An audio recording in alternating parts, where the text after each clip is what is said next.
ओम शांति। 6 जून 2025। बाबा के महावाक्य।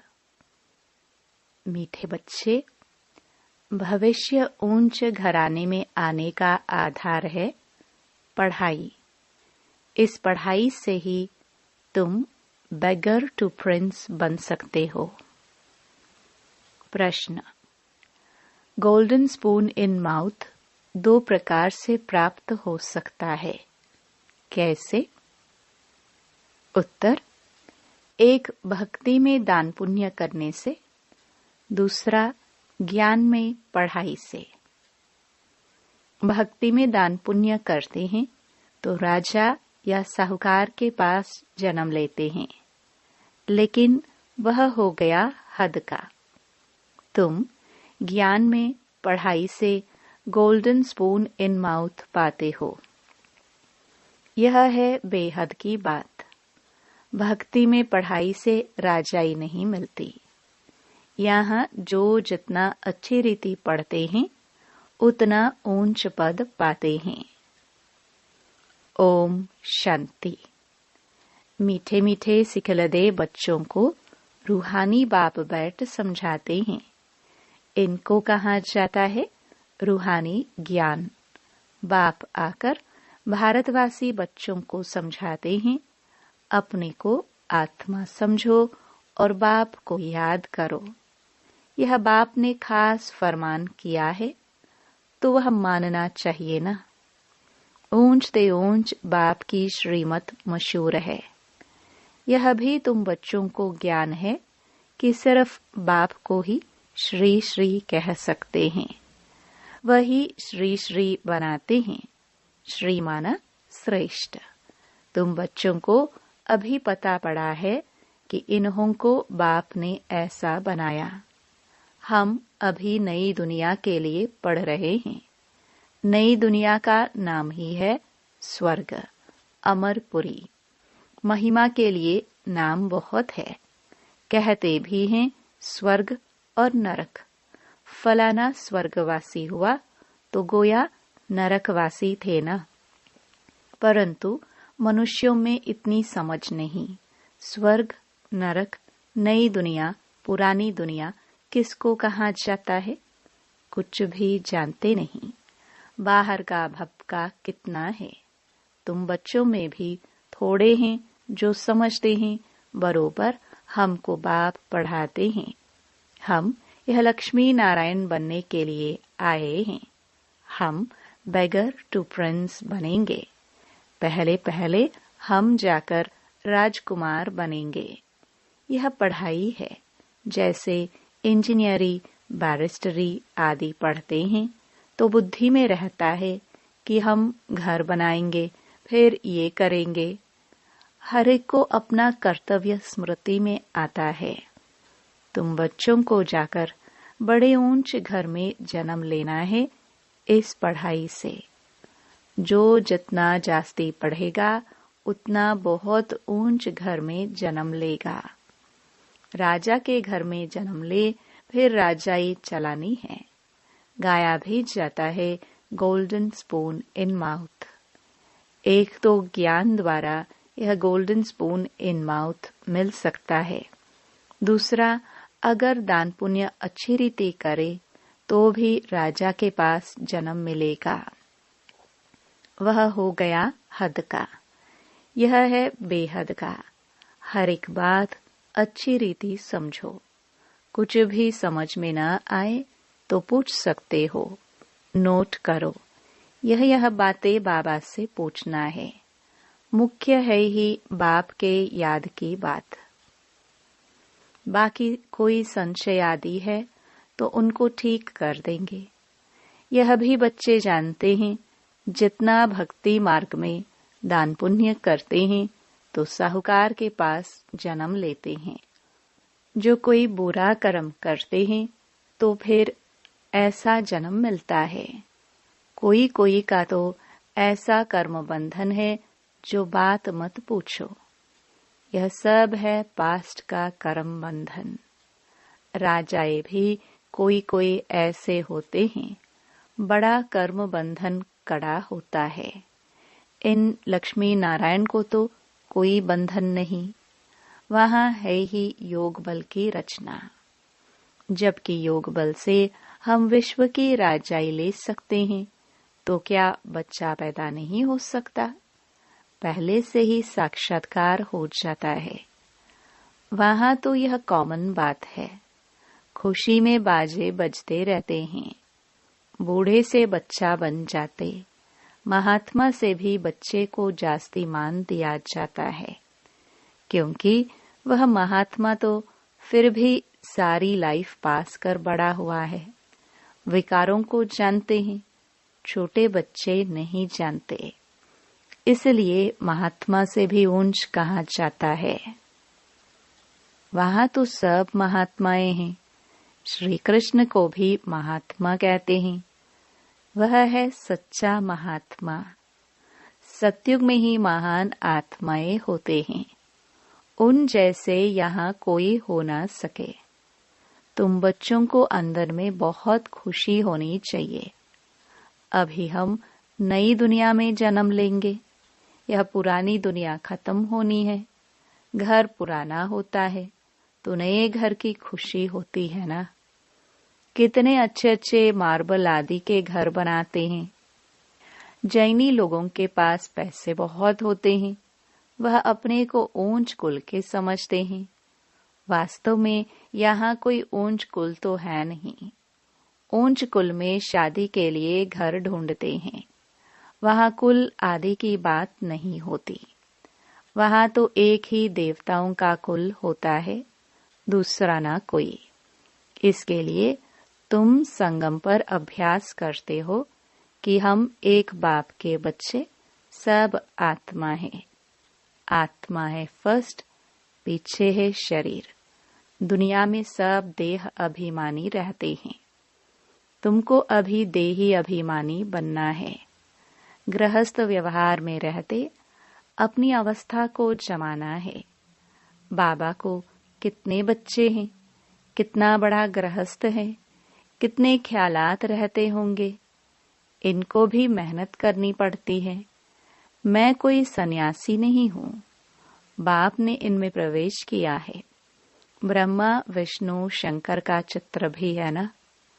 ब्रह्मा है सबसे ऊंच, तो उनको छोड़ बाप किस में आएंगे। ब्रह्मा कोई नया पैदा नहीं होता। देखते हो ना इनको कैसे एडॉप्ट करता हूँ। तुम कैसे ब्राह्मण बनते हो, इन बातों को तुम ही जानो और क्या जाने। कहते हैं यह तो जौहरी था, इनको तुम ब्रह्मा कहते हो। उनको क्या पता इतने ब्राह्मण ब्राह्मणियां कैसे पैदा होंगे। एक एक बात में कितना समझाना पड़ता है। यह बहुत गुह्य बातें है ना। यह ब्रह्मा व्यक्त, वह अव्यक्त। यह पवित्र बन फिर अव्यक्त हो जाते। यह कहते हैं मैं इस समय पवित्र नहीं हूँ, ऐसा पवित्र बन रहा हूँ। प्रजापिता तो यहाँ होना चाहिए ना, नहीं तो कहाँ से आए। बाप खुद समझाते हैं मैं पतित शरीर में आता हूँ। जरूर इनको ही प्रजापिता कहेंगे, सूक्ष्म वतन में नहीं कहेंगे। वहाँ प्रजा क्या करेगी। यह इंडिपेंडेंट पवित्र बन जाते हैं। जैसे यह भी पुरुषार्थ करते हैं, वैसे तुम पुरुषार्थ कर इंडिपेंडेंट पवित्र बन जाते हो। विश्व के मालिक बनते हो ना। स्वर्ग अलग, नरक अलग है। अभी तो कितना टुकड़ा टुकड़ा हो गया है। 5000 वर्ष पहले की बात है, जबकि इनका राज्य था। वो लोग फिर लाखों वर्ष कह देते हैं। ये बातें समझेंगे भी वही जिन्होंने कल्प पहले समझा होगा। तुम देखते हो यहाँ मुसलमान, पारसी आदि सब आते हैं। खुद मुसलमान फिर हिंदुओं को नॉलेज दे रहे हैं। वंडर है ना। समझो कोई सिख धर्म के हैं, वह भी बैठ राजयोग सिखलाते हैं। जो कन्वर्ट हुए हैं वह फिर ट्रांसफर हो देवता कुल में आ जाएंगे। सैपलिंग लगता है। तुम्हारे पास क्रिश्चियन पारसी भी आते हैं, बौद्धि भी आएंगे। तुम बच्चे जानते हो अब समय नजदीक आएगा, तब चारों ओर से हमारा नाम निकलेगा। एक ही भाषण तुम करेंगे तो ढेर तुम्हारे पास आ जाएंगे। सबको स्मृति आ जाएगी, हमारा सच्चा धर्म यह है। जो हमारे धर्म के होंगे वह सब आएंगे तो सही ना। लाखों वर्ष की बात नहीं है। बाप बैठ समझाते हैं, तुम कल देवता थे, अभी फिर देवता बनने के लिए बाप से वर्षा ले रहे हो। तुम सच्चे सच्चे पांडव हो। पांडव अर्थात पंडे, वो है जिस्मानी पंडे। तुम ब्राह्मण हो, रूहानी पंडे। तुम अभी बेहद के बाप से पढ़ रहे हो। यह नशा तुमको बहुत होना चाहिए। हम बाप के पास जाते हैं, जिनसे बेहद का वर्षा मिलता है। वह हमारा बाप टीचर भी है। इसमें पढ़ने के लिए कोई टेबल कुर्सी आदि की दरकार नहीं। यह तुम लिखते हो सो भी अपने पुरुषार्थ के लिए। वास्तव में यह समझने की बात है। शिव बाबा तुमको पत्र लिखने के लिए यह पेंसिल आदि उठाते हैं। बच्चे समझेंगे शिव बाबा के लाल अक्षर आए हैं। बाप लिखते हैं रूहानी बच्चे। बच्चे भी समझते हैं रूहानी बाबा। वह बहुत ऊंचते ऊंच है, उनकी मत पर चलना है। बाप कहते हैं काम महाशत्रु है। यह आदि मध्य अंत दुख देने वाला है। उस भूत के वश मत हो, पवित्र बनो। बुलाते भी हैं हे पतित पावन। तुम बच्चों को अभी बड़ी ताकत मिलती है राज्य करने की, जो कोई जीत पा ना सके। तुम कितने सुखी बनते हो, तो इस पढ़ाई पर कितना अटेंशन देना चाहिए। हमको बादशाही मिलती है। तुम जानते हो हम क्या से क्या बन रहे हैं। भगवान वच है ना। मैं तुमको राजयोग सिखलाता हूँ, राजाओं का राजा बनाता हूँ। भगवान किसको कहा जाता है यह भी किसको पता नहीं है। आत्मा पुकारती है ओ बाबा, तो मालूम होना चाहिए वह कब और कैसे आएंगे। मनुष्य ही तो ड्रामा के आदि मध्य अंत ड्यूरेशन आदि को जानेंगे ना। जानने से तुम देवता बन जाते हो। ज्ञान है ही सद्गति के लिए। इस समय है कलयुग का अंत। सब दुर्गति में है। सतयुग में होती है सद्गति। अभी तुम जानते हो बाबा आया हुआ है सर्व की सद्गति करने। सबको जगाने आए हैं। कोई कब्र थोड़े है, परंतु घोर अंधियारे में पड़े हैं, उनको जगाने आते हैं। जो बच्चे घोर नींद से जग जाते हैं उनके अंदर खुशी बहुत होती है। हम शिव बाबा के बच्चे हैं। कोई किस्म का फिक्र नहीं है। बाप हमको विश्व का मालिक बनाते हैं। रोने का नाम नहीं है। यह है रोने की दुनिया, वह है हर्षित रहने की दुनिया। उन्हों के चित्र देखो कैसे शोभनीक हसमुख बनाते हैं। वह फीचर्स तो यहाँ निकाल ना सके। बुद्धि से समझते हैं इन जैसे फीचर्स देखने में आते हैं।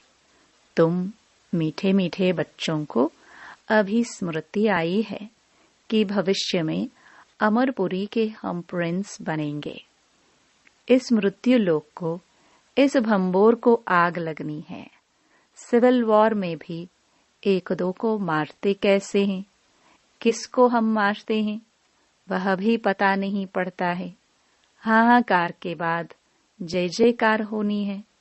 तुम्हारी विजय बाकी सब विनाश हो जाएंगे।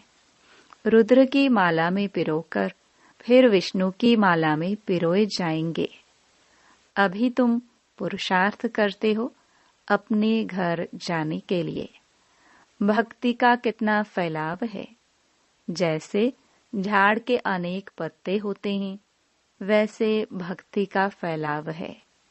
बीज है ज्ञान। बीज कितना छोटा है। बीज है बाबा। इस झाड़ की स्थापना, पालना और विनाश कैसे होता है, यह तुम जानते हो। यह वैरायटी धर्मों का उल्टा झाड़ है। दुनिया में एक भी नहीं जानते। अब बच्चों को बहुत मेहनत करनी है बाप को याद करने की, तो विक्रम विनाश हो। वह गीता सुनाने वाले भी कहते हैं, मन मना भव। सब देह के धर्म छोड़ अपने को आत्मा समझ बाप को याद करो। मनुष्य इसका अर्थ थोड़े ही समझते हैं। वह है ही भक्ति मार्ग। यह है ज्ञान मार्ग। यह राजधानी स्थापन हो रही है। फिक्र की कोई बात नहीं। जिसने थोड़ा भी ज्ञान सुना तो प्रजा में आ जाएंगे। ज्ञान का विनाश नहीं होता है। बाकी जो यथार्थ जान पुरुषार्थ करते हैं वही ऊंच पद पाते हैं। यह बुद्धि में समझ है ना। हम प्रिंस बनने वाले हैं नई दुनिया में। स्टूडेंट इम्तिहान पास करते हैं तो उनको कितनी खुशी होती है। तुमको तो 1000 बार जास्ती अतीन्द्रिय सुख होना चाहिए। हम सारे विश्व के मालिक बनते हैं। कोई भी बात में कभी रूठना नहीं है। ब्राह्मणी से नहीं बनती हैं, बाप से रूठते हैं। अरे तुम बाप से बुद्धि का योग लगाओ ना। उनको तो प्यार से याद करो। बाबा बस आपको ही याद करते करते हम घर आ जाएंगे। अच्छा, मीठे मीठे सिखिलदे बच्चों प्रति माता पिता बाप दादा का याद प्यार और गुड मॉर्निंग। रूहानी बाप के रूहानी बच्चों को नमस्ते। धारणा के लिए मुख्य सार। पहला, किसी भी बात का फिक्र नहीं करना है। सदा हर्षित रहना है। स्मृति रहे हम शिव बाबा के बच्चे हैं। बाप आए हैं हमें विश्व का मालिक बनाने।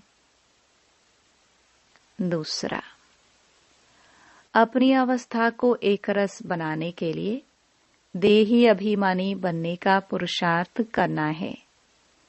इस पुराने घर से ममत्व निकाल देना है। वरदान। मनन शक्ति द्वारा बुद्धि को शक्तिशाली बनाने वाले मास्टर सर्वशक्तिमान भव। मनन शक्ति ही दिव्य बुद्धि की खुराक है। जैसे भक्ति में सिमरन करने के अभ्यासी हैं, ऐसे ज्ञान में स्मृति की शक्ति है। इस शक्ति द्वारा मास्टर सर्वशक्तिमान बनो। रोज अमृत वेले अपने एक टाइटल को स्मृति में लाओ और मनन करते रहो, तो मनन शक्ति से बुद्धि शक्तिशाली रहेगी।